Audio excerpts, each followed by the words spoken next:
স্বাগত NOS17 সংবাদের সাথে আছি আমি শামীমা দোলা।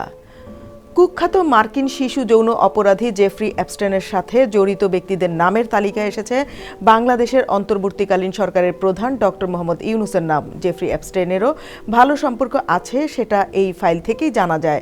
ফাইলটার একটা অংশে এটা উল্লেখ করা হয়েছে, বলা হয়েছে কিছুদিন আগে ইসাবেল এবং আমি আমাদের খুব ভালো বন্ধু কার্টুনিস্ট ম্যাট গ্রোনিংকে নোবেল শান্তি পুরস্কার বিজয়ী মোহাম্মদ ইউনূসের সাথে পরিচয় করে দিয়েছিলাম।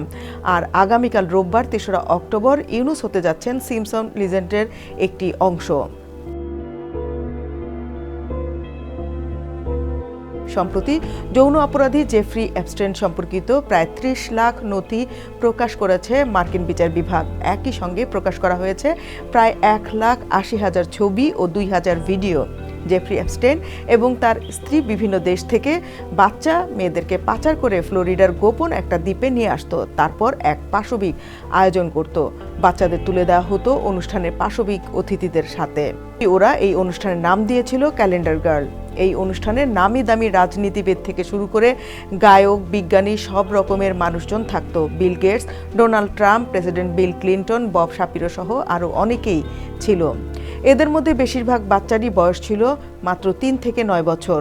শুধু বিল গেটসই না, জোহরান মামদানির মাও এসব পাশবিক অনুষ্ঠানে যোগদান করত। এখন এ পর্যন্তই। NOS17 এর সাথেই থাকবেন।